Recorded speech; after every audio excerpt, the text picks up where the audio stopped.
জিলহজ মাস আসার পূর্বে আমার উম্মতরা যেন 9টি প্রস্তুতি গ্রহণ করে। কয়টি?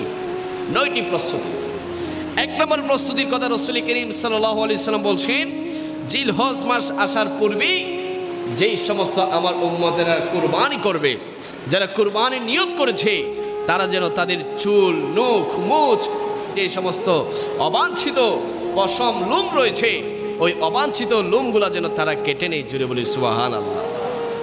যেমন আজকে সন্ধ্যায় হয়তো চাঁদ উঠবে, এই আজকের সন্ধ্যার পূর্বেই যাদের নখ বড় হয়েছে, চুল বড় হয়েছে, অবাঞ্ছিত লোমগুলা বড় হয়েছে, যারা নিয়ত করেছেন কুরবানি করবেন, আপনারা অবশ্যই অবশ্যই এই জিনিসগুলা কেটে নেবেন, কারণ এই হুকুম দিয়েছেন আমার নবী কামলিওয়ালা নবী। জুড়ে বলি সুবহানাল্লাহ। 2 নম্বর রাসূল করিম সাল্লাল্লাহু আলাইহি সাল্লাম বলছেন, 1 জিলহজ থেকে 9 জিলহজ পর্যন্ত 9টি নফল রোজা রাখার জন্য। আমার যে সমস্ত উম্মতেরা 1 জিলহজ থেকে 9 জিলহজ পর্যন্ত নফল 9টি রোজা রাখতে পারবে, ওই এক একটি রোজার বদলতে আল্লাহ তাআলা তার আমলনামার মধ্যে 1 বছর রোজা রাখার সমপরিমাণ সওয়াব দান করে দিবে। জোরে বলে সুবহানাল্লাহ। আপনি রোজা রাখবেন একটি, আপনার আমলনামার মধ্যে 1 বছর রোজা রাখার সমপরিমাণ সওয়াব দান করে দিবে। আপনি 9টি রোজা রাখবেন, আল্লাহ তাআলা আপনার আমলনামার মধ্যে 9 বছর রোজা রাখার সমান পরিমাণ সওয়াব দান করে দিবে। সুতরাং আমরা সবাই অবশ্যই অবশ্যই 1 জিলহজ থেকে 9 জিলহজ পর্যন্ত আমরা 9টি নফল রোজা অবশ্যই রাখার চেষ্টা করব। আল্লাহ পাক রব্বুল আলামিন আমাদের প্রত্যেককে তৌফিক দান করুক। সবাই বলুন আমিন। 3 নম্বর রাসূল করিম সাল্লাল্লাহু আলাইহি সাল্লাম বলছেন, বিশেষ করে আরাফার দিবসের রোজা। আরাফার দিবসের বিশেষ ফজিলত রয়েছে। ওই আরাফার দিবসে যে ব্যক্তি রোজা রাখতে পারবে, আল্লাহ তাআলা তার আমলনামার মধ্যে অগণিত ফজিলত দান করবে। 3 নম্বর রাসূল করিম সাল্লাল্লাহু আলাইহি সাল্লাম বলছেন, এই 1 জিলহজ থেকে কুরবানি পর্যন্ত আমার উম্মতেরা যেন বেশি বেশি নফল নামাজ আদায় করে। চিৎকার দিয়ে বলে সুবহানাল্লাহ। আপনি ফজরের নামাজ পড়তে এসেছেন, 2 রাকাত সুন্নাত 2 রাকাত ফরজ, আপনি পাশাপাশি নফল নামাজে দাঁড়িয়ে যাবেন। এই নফল নামাজের উসিলায় আল্লাহ তাআলা আপনাকে নাজাত দান করে দেবে। জোরে বলে সুবহানাল্লাহ। আপনি যোহরের নামাজ পড়তে এসেছেন, যোহরের নামাজ আদায় করার পরে আপনি নফল নামাজ পড়বেন। 2 রাকাত পারেন, 4 রাকাত পারেন, 6 রাকাত পারেন, 8 রাকাত পারেন, 10 রাকাত পারেন, 12 রাকাত পারেন, যে যতটুকু সম্ভব নফল নামাজ এই 1 জিলহজ থেকে 9 জিলহজ পর্যন্ত আদায় করবেন। ঠিক তেমনি ভাবে আসরে, মাগরিবে, আয়েশাতে আপনারা যদি বেশি বেশি নফল নামাজ আদায় করতে পারেন, আমার নবীর হাদিসে মুবারকের ওসিলায় আল্লাহ তাআলা আমাকে আপনাকে সবাইকে জান্নাত দান করে দেবে। জোরে বলি সুবহানাল্লাহ। 4 নম্বর রাসূল করিম সাল্লাল্লাহু আলাইহি সাল্লাম বলছেন, 1 জিলহজ থেকে 9 জিলহজ পর্যন্ত আমার কোন উম্মত যদি বেশি বেশি তাহাজ্জুদের নামাজ আদায় করে, আল্লাহ তাআলা ওই উম্মতকে আল্লাহ তাআলা অফুরন্ত বরকত দান করে দিবে। যারা জিলহজ মাসে রাতের গভীরে নিশি রাতে যারা তাহাজ্জুদের নামাজ আদায় করবে, আল্লাহ তাআলা তাদের দোয়াগুলো কবুল করে নেবে। জোরে বলে সুবহানাল্লাহ।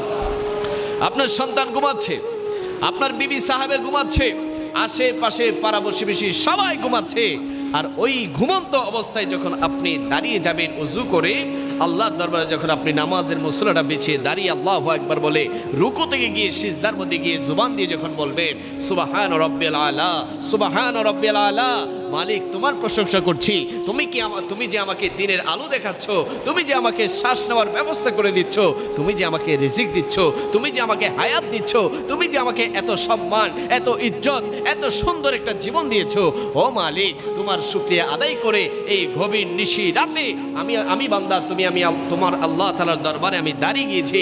ও আমার মালিক, আমার যা যা প্রয়োজন তুমি আমাকে দিয়ে দাও। কোন আল্লাহর বান্দা যখন জিলহজ মাসের প্রথম 10 দিন নিয়মিত তাহাজ্জুদের নামাজ আদায় করবে, ওই বান্দার সকল মনের আশা, সকল মনের বাসনা আল্লাহ তাআলা পূরণ করে নেবেন। জোরে বলি সুবহানাল্লাহ। একটা সপ্তাহ রেগুলার তাহাজ্জুদের নামাজের প্র্যাকটিস করেন, দেখবেন আপনার জীবনটা সুন্দর হয়ে যাবে। নামাজের প্রতি আপনার একটা ভালোবাসা কাজ করবে। নামাজকে আপনি চাইলেও ছাড়তে পারবে না। যেই ব্যক্তি নিয়মিত তাহাজ্জুদের নামাজ আদায় করবে, ওই ব্যক্তি চাইলেও সে কখনো ফজরের নামাজ মিস করবে না। সে চাইলেও যোহর, আসর, মাগরিব, এশার নামাজ ছাড়তে পারবে না। কারণ তাহাজ্জুদের নামাজের মধ্যে আমার আল্লাহ তাআলা এত রহমত, এত নিয়ামত, এত বরকত দিয়েছে। যেই ব্যক্তি তাহাজ্জুদ নামাজের প্র্যাকটিস করবে, ওই ব্যক্তির জীবনের সাথে আমার আল্লাহ তাআলা নামাজের একটা ভালোবাসা সৃষ্টি করে দিবে। জোরে বলি সুবহানাল্লাহ। যারা তাহাজ্জুদের নামাজ পড়বে তাদের দেখবেন 5 ওয়াক্ত নামাজ কখনো মিস হবে না। তাদের নামাজের প্রতি একটা টেনশন থাকবে, তাদের নামাজের প্রতি একটা চিন্তা থাকবে, কখন সে মসজিদে যাবে, কখন সে আল্লাহ তাআলার ইবাদত করবে, কখন আল্লাহ তাআলাকে ডাক দেবে। সুতরাং রাসূল করিম সাল্লাল্লাহু আলাইহি ওয়াসাল্লাম বলছেন, আমার কোনো উম্মত যদি জিলহজের প্রথম দিন থেকে 10ম দিন পর্যন্ত লাগাতার তাহাজ্জুদের নামাজ আদায় করে, আল্লাহ তাআলা তার জীবনটাকে সুন্দর করে দেবে। জোরে বলি সুবহানাল্লাহ।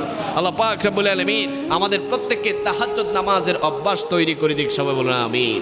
রাসূল করিম সাল্লাল্লাহু আলাইহি ওয়াসাল্লাম বলছেন, 5 নম্বরে জিলহজ মাসের আমলের মধ্যে 5 নম্বরে হচ্ছে আমার উম্মতেরা যেন একই জিলহজ থেকে 10ই জিলহজ পর্যন্ত বেশি বেশি কোরআনুল কারীম তেলাওয়াত করে চিৎকার দিয়ে বলি সুবহানাল্লাহ।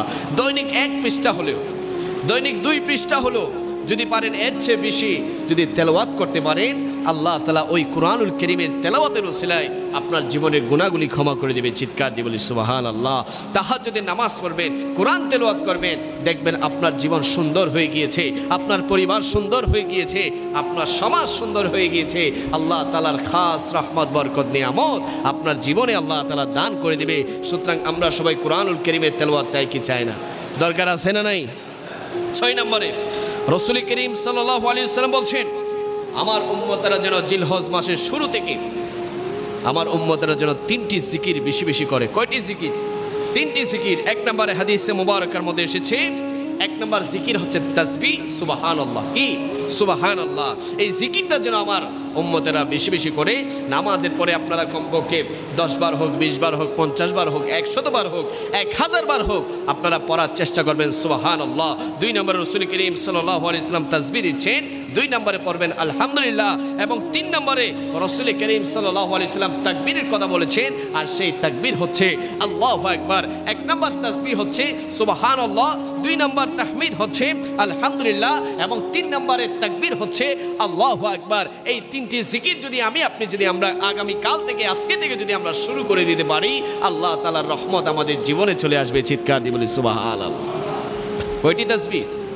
3টি। সুবহানাল্লাহ, আলহামদুলিল্লাহ, আল্লাহু আকবার। এই 3টি তাসবিহ পড়ার প্র্যাকটিস শুরু করে দেন আজকে থেকে। নামাজের পর থেকে চলতে ফিরতে সবসময় জবানে রাখবেন সুবহানাল্লাহ, আলহামদুলিল্লাহ, লা আল্লাহু আকবার। এই 3টি জিকির যখন করবেন, আপনার কাদের মধ্যে যে 2জন ফেরেশতা আছে কিরামান কাতিবিন, এই ফেরেশতারা আপনার আমলনামার মধ্যে নেক লিখতে থাকবে, নেক লিখতে থাকবে। যত পড়বে ততই আল্লাহ তাআলা খুশি হবে। 7 নম্বর রাসূল করিম সাল্লাল্লাহু আলাইহি ওয়াসাল্লাম বলছেন, জিলহজ মাসের চাঁদ দেখার সাথে সাথে আমার উম্মতেরা যেন ইস্তেগফার পড়ে, আমার উম্মতরা যেন তওবা করে আল্লাহ তাআলার দরবারে সে যেন গুনার জন্য ক্ষমা প্রার্থনা করে। সে জীবনে, অতীত জীবনে যা যা পাপ করেছে, যা যা গুনাহ করেছে, সমস্ত গুনার জন্য যেন আল্লাহ তাআলার দরবারে ইস্তেগফার করে আল্লাহ তাআলার কাছে ক্ষমা চায়। রাসূল করিম সাল্লাল্লাহু আলাইহি ওয়াসাল্লাম বলছেন, আমার যে সমস্ত উম্মতেরা বেশি বেশি আল্লাহর দরবারে তওবা করবে, আল্লাহর দরবারে ইস্তেগফার করবে, ওই বান্দাদের দোয়া আল্লাহ তাআলা তত বেশি কবুল করে নেয়। জোরে বলি সুবহানাল্লাহ। যত বড়ই পাপ করেন না কেন, যত বড় অন্যায় করেন না কেন, আল্লাহর দরবারে ক্ষমা চাইবেন। আমার আল্লাহ তাআলা বসে আছেন, অপেক্ষায় আছেন, কখন বান্দা আমি আল্লাহ তাআলার কাছে ক্ষমা প্রার্থনা করবে, আর আমি আল্লাহ তাআলা কখন তাদেরকে ক্ষমা করব। আল্লাহ পাক রব্বুল আলামিন আমাদের প্রত্যেককে বোঝার তৌফিক দান করুক, সবাই বলুন আমিন। এবং 8 নম্বর রাসূল করিম সাল্লাল্লাহু আলাইহি ওয়াসাল্লাম বলছেন, আমার উম্মতেরা যেন প্রত্যেক আমল করার শুরুতে এবং শেষে আমি নবীর উপর দুরূদ শরীফ পড়ে চিৎকার দিয়ে বলি সুবহানাল্লাহ। যে আমলটা করবেন, ওই আমলের পূর্বে রাসূল কায়নাত ফখরে মওজুদাত নবী মুহাম্মদুর রাসূলুল্লাহ সাল্লাল্লাহু তাআলা আলাইহি ওয়াসাল্লামের উপর একবার হলো দুরূদ শরীফ পাঠ করবেন। এবং মুনাজাতের পূর্বে, দোয়া করার পূর্বে রাসূল করিম সাল্লাল্লাহু আলাইহি ওয়াসাল্লামের উপর দুরূদ শরীফ পাঠ করে আল্লাহর দরবারে আপনি চাইবেন, দেখবেন রাসূল পাকের উসিলায় আল্লাহ তাআলা আপনার দোয়াকে কবুল করে নেবে। জোরে বলে সুবহানাল্লাহ। আমরা রাসূল পাকের কাছে চাই না, আমরা রাসূল পাকের উসিলা নিয়ে আল্লাহর দরবারে চাই। অনেকে মনে করে আমরা রাসূল পাকের কাছে চাই না, বাবা, আমরা আল্লাহর কাছে রাসূল পাকের উসিলা নেই। কারণ আমার মতো আপনার মতো গুনাহগারের দোয়া আল্লাহ তাআলা সহজে কবুল করবে না। কিন্তু আমাদের যিনি মুনিব, আমাদের যিনি কান্ডারি, আমাদের যিনি নবী, ওই কামলিওয়ালা নবীর দোহাই নিয়ে যদি আমরা যদি দোয়া করি, আল্লাহ তাআলা আমাদের দোয়াকে ফেরত দিতে পারবে না। আল্লাহ পাক রব্বুল আলামিন আমাদের সবাইকে রাসূল করিম সাল্লাল্লাহু আলাইহি ওয়াসাল্লামের উপর বেশি বেশি দুরূদ শরীফ পড়ার তৌফিক দান করুক, সবাই বলুন আমিন। 9 নম্বর রাসূল করিম সাল্লাল্লাহু আলাইহি ওয়াসাল্লাম বলছেন,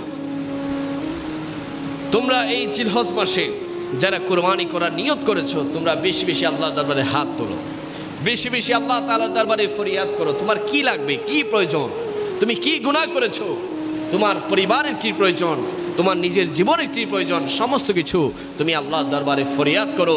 আল্লাহ তাআলা এই জিলহজ মাসের উসিলায় তোমার দোয়াকে কবুল করে নেবে। জোরে বলে সুবহানাল্লাহ। সুতরাং নাম্বার 1-এ বলেছি, 1 নম্বর আমল হচ্ছে আজকের মধ্যে যারা কুরবানি করার নিয়ত করেছেন, আপনাদের যাদের নখ বড় হয়েছে, চুল বড় হয়েছে, অবাঞ্ছিত লোম যাদের বড় হয়েছে, আপনারা অবশ্যই অবশ্যই তা পরিষ্কার করে নেবেন, কেটে নেবেন। এর বরকতে আল্লাহ তাআলা আপনার জীবনের মধ্যে বরকত দান করে দিবে। চিৎকার দিয়ে বলি সুবহানাল্লাহ। বাস আজকের দিনে এই জিনিসটা বলে রাখলাম, কারণ আজকের সন্ধ্যার সময় হয়তো চাঁদ উঠবে, এই চাঁদ ওঠার পূর্বেই আপনারা এই কাজগুলো করে নেবেন। আল্লাহ পাক রব্বুল আলামিন আমাদের প্রত্যেককে বোঝার তৌফিক দান করুক। সবার আমিন।